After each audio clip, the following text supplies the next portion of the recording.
জাতীয় নির্বাচনের রেশ কাটতে না কাটতেই বাংলাদেশের রাজনৈতিক অঙ্গনে বইতে শুরু করেছে নতুন আরেক হাওয়া। চিরাচরিত ক্ষমতার রাজনীতির বাইরে এবার আলোচনায় আসছে ছায়া মন্ত্রিসভা বা শ্যাডো ক্যাবিনেট। বিএনপি সরকার গঠনের আগেই ঘোষণা এলো বিরোধী দল থেকে গঠন করা হবে ছায়া মন্ত্রিসভার। সংসদীয় গণতন্ত্রের সৌন্দর্য হিসেবে বিবেচিত এই কাঠামোটি বাংলাদেশে এতদিন কেবল তাত্ত্বিক আলোচনার মধ্যে সীমাবদ্ধ ছিল। এবার সেটি বাস্তবায়নের পথে বাংলাদেশে। নতুন সংসদের শক্তিশালী বিরোধী দল বাংলাদেশ জামায়াত ইসলামী এবং জাতীয় নাগরিক পার্টি এনসিপি ঘোষণা দিয়েছে এক নতুন রাজনৈতিক মডেলের। কিন্তু কি এই ছায়া মন্ত্রিসভা? কেনই বা নতুন সরকার গঠনের আগে এমন ঘোষণা এলো? এটি এতটা গুরুত্বপূর্ণ কেন হয়ে উঠল? এই সব উত্তর জানবার চেষ্টা করব আজকের পর্বে। প্রিয় দর্শক, আসসালামু আলাইকুম। আমি শাহাদাত হোসেন আছি আপনাদের সাথে। আশা করি পুরো আয়োজনে সাথেই থাকবেন।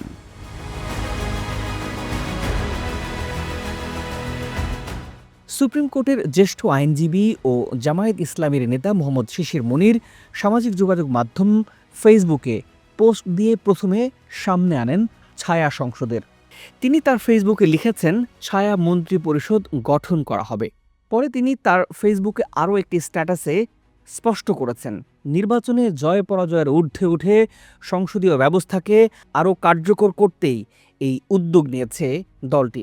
শিশির মনিরের পরপরই জাতীয় রাজনীতির আরেক তরুণ মুখ জাতীয় নাগরিক পার্টির মুখপাত্র আসিফ মাহমুদ সজীব ভূঁইয়াও জানান তাদের দলের প্রস্তুতির কথা। তিনি স্পষ্ট ভাষায় বলেছেন, স্বচ্ছতা ও জবাবদিহিতা নিশ্চিত করতে তারাও ওয়াচডগ হিসেবে কাজ করবেন। প্রিয় দর্শক, অনেকের মনে প্রশ্ন জাগতে পারে, ছায়া মন্ত্রিসভা আসলে কি? সহজ কথা, এটি হলো বিরোধী দলের জ্যেষ্ঠ নেতাদের নিয়ে গঠিত একটি বিকল্প কাঠামো যা ক্ষমতাসীন সরকারের সমান্তরালেই কাজ করে।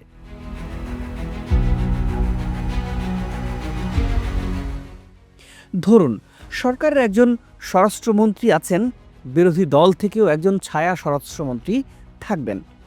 এর মূল কাজ হলো প্রথমত পর্যবেক্ষণ করা, অর্থাৎ সরকারের প্রতিটি মন্ত্রণালয় প্রতিদিন কি কি কাজ করছে সেগুলো নিবিড়ভাবে দেখা।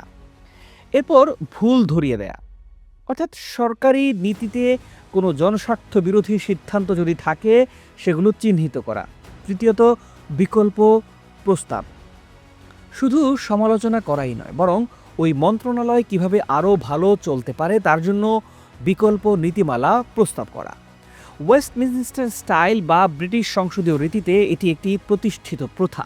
যুক্তরাজ্য বা অস্ট্রেলিয়ার মতো দেশে ছায়া মন্ত্রিসভা নিয়মিত সরকারের বাজেট বিশ্লেষণ করে এবং সংসদে মন্ত্রীদের প্রশ্নবাণে জর্জরিত করে, জবাবদিহিতা নিশ্চিত করে। বাংলাদেশের নতুন সরকারে ছায়া সংসদের ভূমিকা ও কার্যপদ্ধতি আসলে কেমন হতে পারে, চলুন একটু জেনে আসি। নতুন সরকারের কার্যকালে এই ছায়া সংসদ আসলে কিভাবে কাজ করবে? যদিও এই মন্ত্রিসভার কোনো নির্বাহী বা আইনি ক্ষমতা নেই, তবে এর নৈতিক প্রভাব কিন্তু অনেক বেশি। প্রথমত, স্বচ্ছতা ও জবাবদিহিতা নিশ্চিত করা। আসিফ মাহমুদ সজীব ভূঁইয়া যেমনটি বলেছেন, ছায়া মন্ত্রিসভা হবে একটি ওয়াচডগ। নতুন সরকারের মন্ত্রীরা যখন জানবেন যে তাদের প্রতিটি ফাইল, প্রতিটি প্রজেক্ট এবং প্রত্যেকটা টাকা ব্যয়ের উপর বিরোধী দলের একটি বিশেষজ্ঞ টিম নজর রাখছে, তখন দুর্নীতির সুযোগ অনেকটাই কমে আসবে, কারণ তখন জবাবদিহিতা নিশ্চিত হবে। দ্বিতীয়ত, দক্ষ নেতৃত্ব তৈরি করা।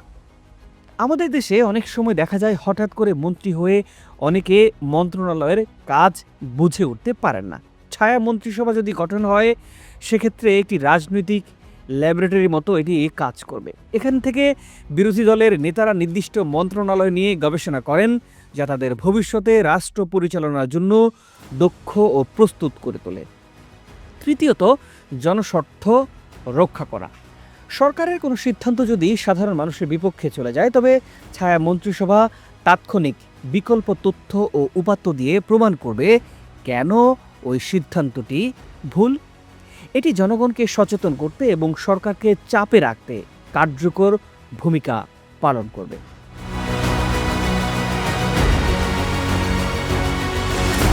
বাংলাদেশে সংসদীয় গণতন্ত্র থাকলেও এতদিন ছায়া মন্ত্রিসভা গঠনের কোনো রেওয়াজ ছিল না। সাংবিধানিক বাধ্যবাধকতা না থাকলেও বিশেষজ্ঞরা মনে করেন এটি রাজনৈতিক সংস্কৃতি পরিবর্তনের একটি বড় সুযোগ। বিএনপি যখন সরকার গঠন করছে, বাংলাদেশ জামায়াত ইসলামী তখন শক্তিশালী বিরোধী দল হিসেবে আবির্ভূত হচ্ছে। আর জামায়াত ইসলামীর সাথে এনসিপিও সমান তালে বিরোধী দল হিসেবে গুরুত্বপূর্ণ ভূমিকা রাখবে। আর এরই অংশ হিসেবে এই ছায়া ক্যাবিনেট গঠন করার উদ্যোগ নিয়েছে এই দল দুটি। অ্যাডভোকেট শিশির মনিরের মতে এটি সংসদীয় ব্যবস্থাকে কার্যকর করার একটি উন্নত প্রয়াস। এর মাধ্যমে প্রতিহিংসার রাজনীতির বদলে মেধার রাজনীতির চর্চা বাংলাদেশে শুরু হবে। রাজনৈতিক বিশ্লেষকরা বলছেন, যখন ক্ষমতায় থাকা দলগুলোর নীতি পর্যবেক্ষণ জটিল হয়ে ওঠে, তখন ছায়া মন্ত্রিসভার মতো কাঠামো গণতন্ত্রকে রক্ষা করার ঢাল হিসেবে কাজ করে। একটি শক্তিশালী বিরোধী দল ছাড়া গণতন্ত্র কখনো পূর্ণতা পায় না। বাংলাদেশ জামায়াত ইসলামী এবং জাতীয় নাগরিক পার্টির এই উদ্যোগ বাংলাদেশের রাজনীতিতে এক নতুন সুস্থ ধারার সূচনা করতে যাচ্ছে নিঃসন্দেহে বলাই যায়। সরকার এবং ছায়া সরকার উভয়ের লক্ষ্য যদি হয় জনকল্যাণ, তবেই প্রকৃত সুশাসন নিশ্চিত করা সম্ভব এই দেশে। নতুন সরকারের সামনে এই ছায়া মন্ত্রিসভা যেমন একটি চ্যালেঞ্জ হবে, তেমনি এটি সরকারকে সঠিক পথে রাখার একটি দর্পণও বটে। আমরা কি তবে এক নতুন জবাবদিহিতার যুগের অপেক্ষায় আছি? সময় এবং এই উদ্যোগের সাফল্যেই সেটি বলে দেবে। প্রিয় দর্শক, এই বিষয়টি নিয়ে আপনার মূল্যবান মতামত জানতে চাই আমরা। নিশ্চয়ই কমেন্ট করে আমাদের জানাবেন। আজ এ পর্যন্তই। ভালো থাকুন, সুস্থ থাকুন, চ্যানেলটি সাবস্ক্রাইব করে পাশে থাকুন। প্রতিবেদনটি ভালো লাগলে নিশ্চয়ই লাইক ও শেয়ার করতে পারেন।